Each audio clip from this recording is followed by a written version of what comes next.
Hello, everyone. Welcome to another edition of the Full Pelt Music Podcast from Full Pelt Music. Shortly, we'll be chatting with the Ninth Wave ahead of their final shows coming up this week.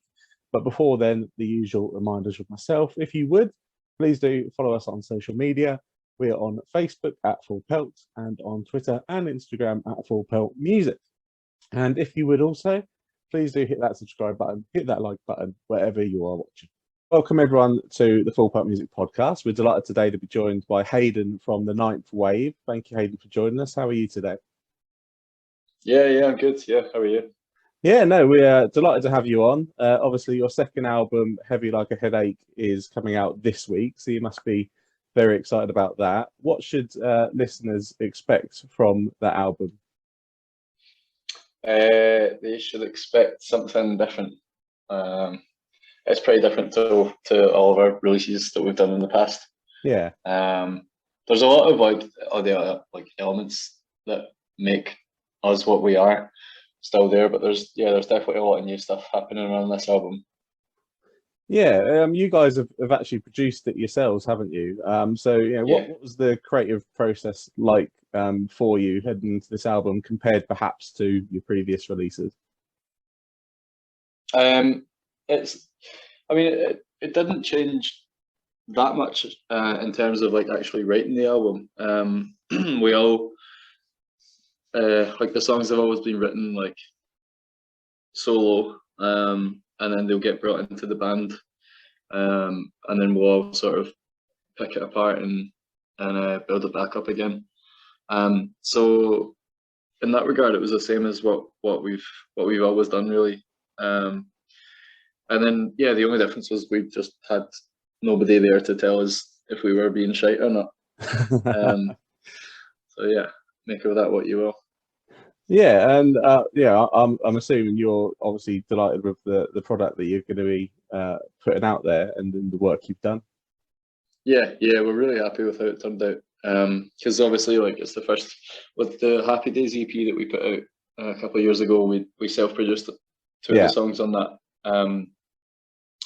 and then that kind of made us go like, all right, let's try and do this for a full album. And then when it came to it, we were like, oh fucking hell, like we're actually doing this. So it was a bit like daunting, I guess, at first. But once we got into it, we got into that way of working, and just really happy with how it turned out. Yeah, no, and I'm sure listeners will be as well. We're going to be having our review up on the website this week. So obviously, listeners, make sure you head to fullpeltmusic.com to look for that. And obviously, you've put out some songs in advance, so listeners already can have a good idea of what to expect. You've actually had a trilogy of videos you've put out, all directed by Rihanna White, which are all fantastic videos. How did all of that come about, working with Rihanna? We've worked with Rihanna in the past.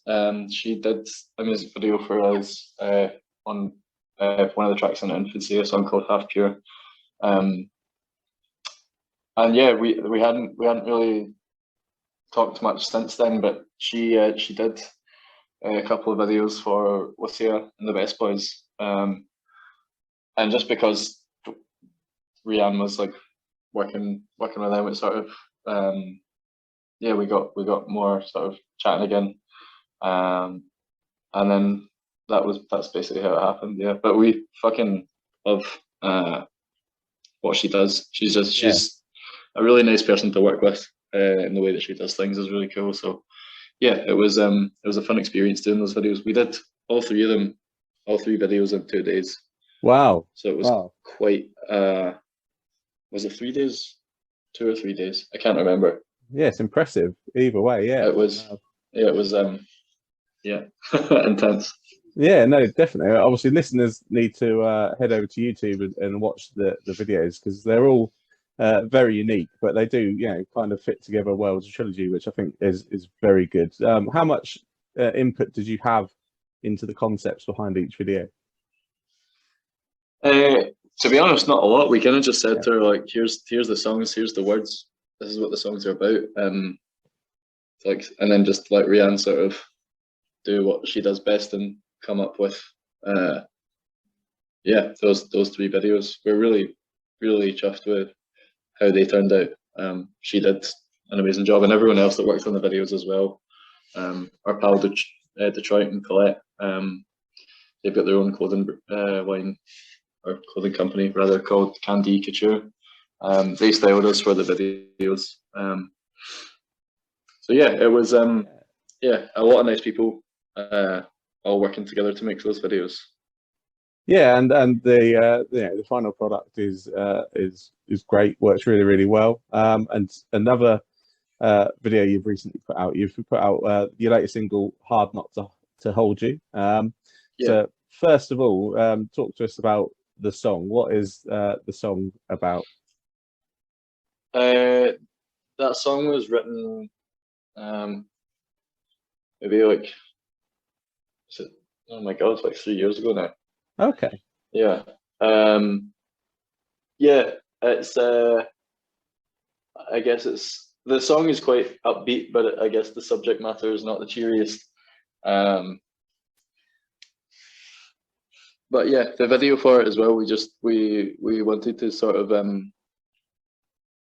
just basically have like a nice sort of a video that made you feel sort of like reminiscent about our whole time as a band.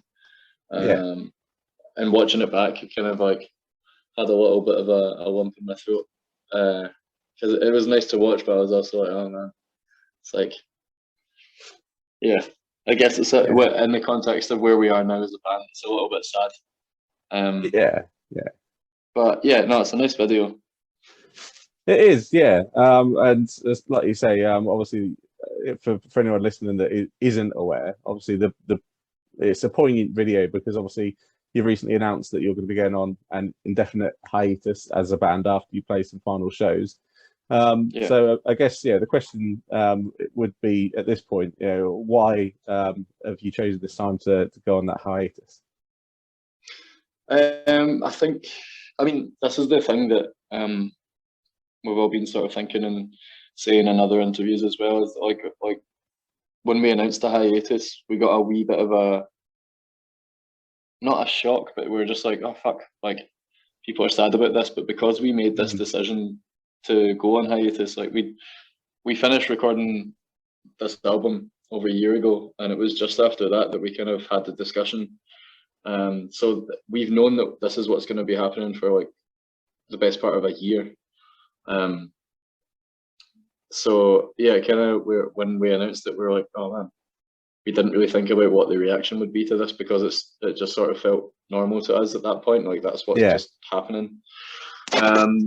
But yeah, it was just after the recording of that album. We were all like sort of writing songs as we always do and just showing them to each other, and I was putting in songs, and like as I was uploading them to like the band's like private SoundCloud like playlist where we always put our new demos and stuff, I was just like, this doesn't sound like a Ninth Wave song. And that kept happening, and I was just like, I think I need to do something different.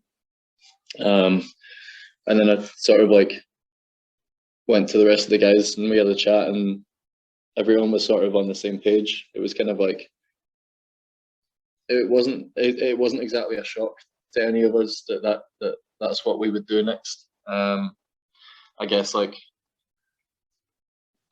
subconsciously that's still what we were sort of feeling was going to be happening.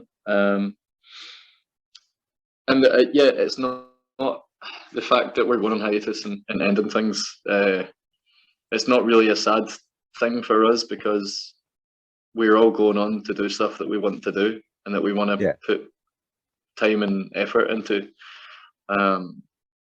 I've been doing this band since I was like 7 years old. Wow. I've always, this is what I've always wanted to do, but yeah, I've just reached a point where it's now like I feel like I'm ready to do something different.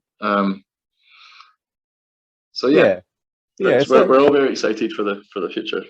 Yeah, and it does seem that way. It doesn't feel like an acrimonious split whatsoever. It just feels like a natural point at which you've all obviously got these other projects that you would like to move on to. It's interesting to know actually that the album Heavy Like a Headache was recorded over a year ago. Because I assume that's probably pandemic related delays to getting that out there as well as everything else. Yeah, it was meant to be out by now. we would have if the album had came out when it was supposed to, we would no longer be a band at this point in time. Well, yeah. Which is funny to think about. Actually, I've not thought about that before. But yeah, like just like that's the other thing is like we've been sitting on this album for so long. It's just kind of feels a bit like like a little bit frustrating, I guess. So we just want to have it out. Precisely. I mean, that was going to be my questions. I've spoken to a number of bands over the last few months who have had similar delays to releases of their own, and obviously that word frustration is the key one that continuously comes out. You know, following the pandemic and all the related delays for the music industry. But obviously, that might well be, you know, even more relevant to yourselves as you've just described with the situation that you find yourselves in.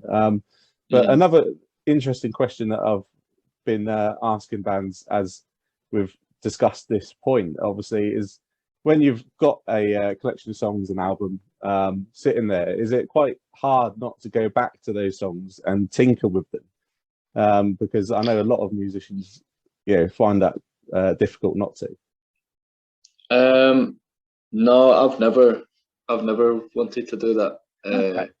Or I've never thought about doing that because, like, when we walked out of the studio at the end of that session, like on the last session, and then like, getting all the mixes together, once that's all done, it's kind of in my head, it's like, cool, I need to do something new now. Don't really, it wouldn't be very interesting to me to sort of go back to something that's already been made, I guess. The idea of that is not attractive to me. That's certainly a different perspective to what I've heard from other artists recently, which is quite interesting. So I guess you see, that as that piece of art as almost time stamped to that period, and you want to move on. Exactly. Nice. That's the way I've always sort of thought of songwriting in general. It's like it's a snapshot of that particular time in your life, and the idea of going back and changing that to, like, obviously, like, it's different for, like, if you've written a lyric a few years ago and you've never used it, and then you finally find a place for it. That's totally different. And to be honest, that's the majority of my words. They're always like, like, anytime I think of a lyric, I'll write it down, but I might not use it for like a year or 2 years. There's definitely some lyrics on this album that have been kicking about for fucking. In fact, something funny. The first there's a song called "Sun" on this album, and the chorus. Well, I don't know if we can even call it a chorus, but the chorus line is, "I'm not well, I'm struggling to cope, but who in their right mind would want to?" That lyric is from a song that I wrote in this band, like, when I was, fuck knows. It was literally like the first song we put out as a band. It now doesn't exist anywhere on the internet, but like 6 years ago, or maybe even 7 years ago. Yeah. Probably closer to 7. That lyric was on that song, and then it obviously got, like, we removed it because we were like, that's not what we want to sound like. But I reused that lyric.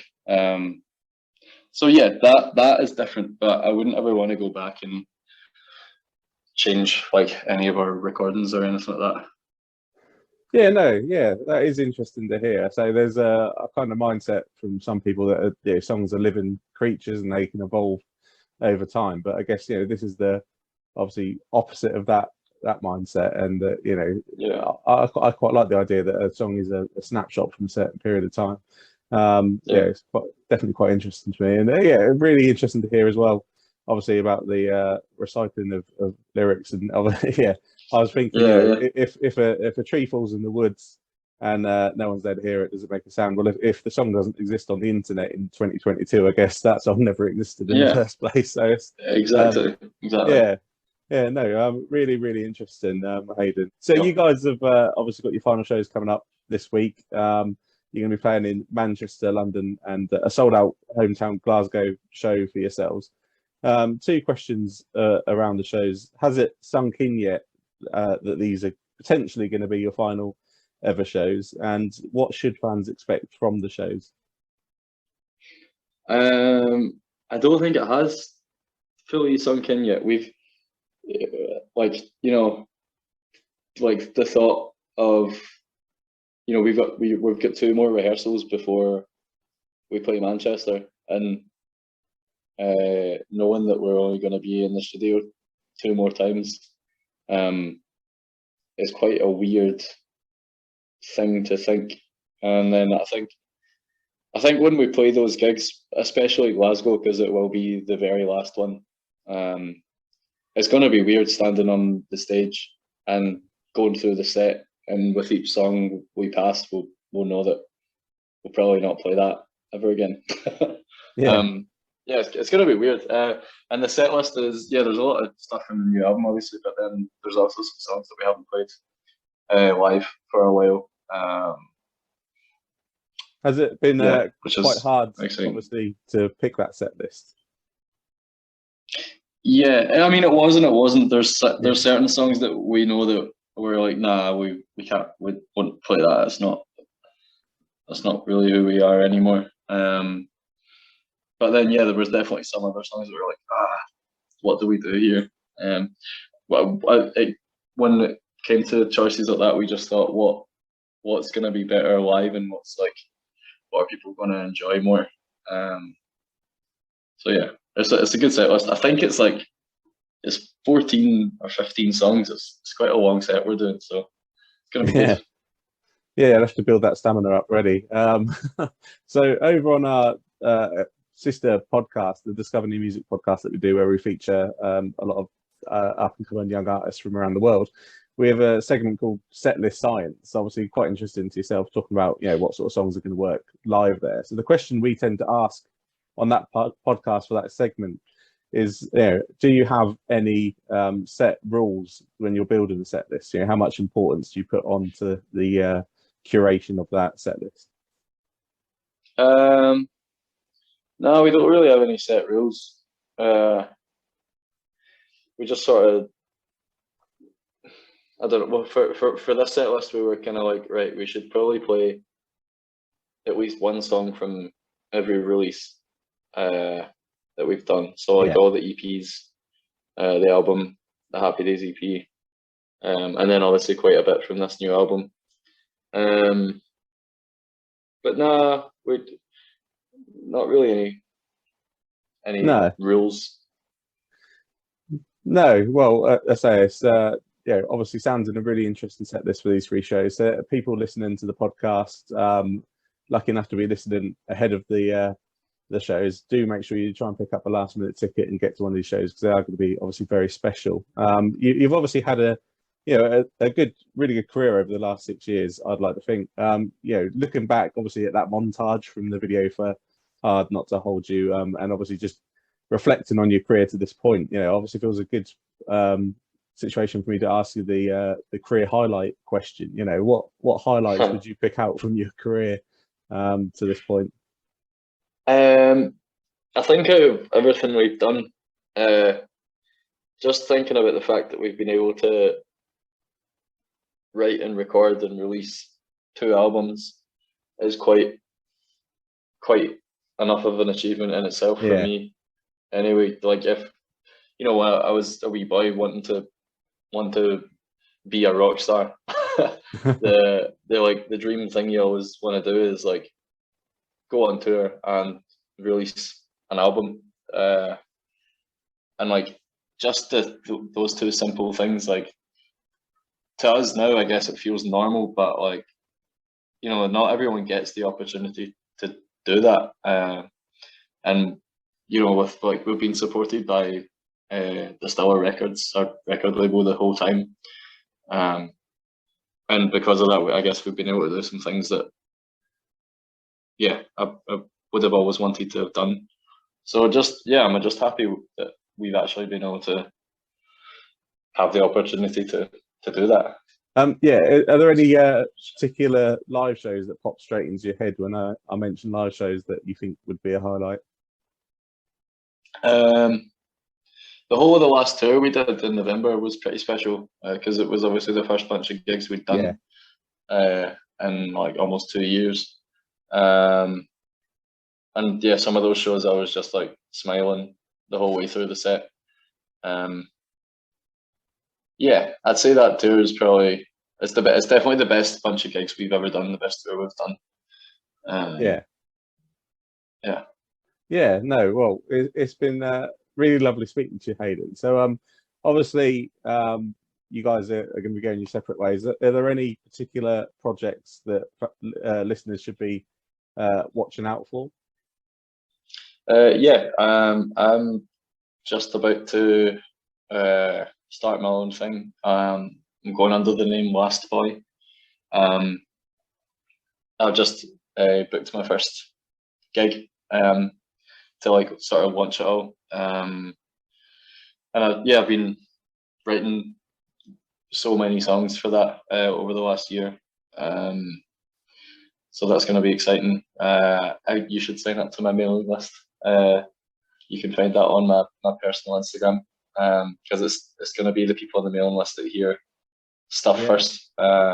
Basically, not going to put out anything for a while apart from to those people. So yeah, that's going to be good. And then Callum has already started his thing. He goes under the name Health and Beauty. His music's amazing. He supported like Black Marble and stuff like that. And then Charles concentrating more on his like the sort of visuals he does, like audio visual sort of performance stuff. That's really cool. And then Millie's, I don't think she's totally decided on what she's doing yet, but yeah, we've all got our own things going on, so keep your eyes peeled. Yeah, definitely, listeners. Keep your eyes peeled, and obviously still head to the Ninth Wave's social media channels. I'm sure you'll be able to keep up to date with all the upcoming projects. You guys are on Twitter and Instagram at the Ninth Wave _ and on Facebook at the Ninth Wave Official. So that's obviously a really good starting point. Listeners, follow those channels, and obviously you'll be able to find out what's coming up. Haydn, again, thank you so much for your time. What would be your final message for listeners today? Thanks for listening, and if you have been a supporter of our band, cheers for the support. We'll see you further down the line, I'm sure. Yeah, and best of luck with the shows this week. Best of luck with the album release. Thank you for joining us on the podcast, and yeah, all the best with the new projects, Haydn. Cheers. Thank you very much. Well, I really hope you enjoyed that chat there with the Ninth Wave. Do remember to check out their new album, Heavy Like a Headache, and if you can, pop along to one of their final shows. Thank you very much for joining us on another edition of the Full Pelt Music Podcast. We'll be back very soon with another edition of the podcast, but also remember to check out our Discover New Music podcast, where we focus our attention on some of the best up-and-coming young bands from around the world. To stay up to date with us, please do follow us on social media. We are on Facebook at Full Pelt and on Twitter and Instagram at Full Pelt Music. And finally, please do hit that subscribe button, hit that like button, wherever you're watching, and we will see you again very soon.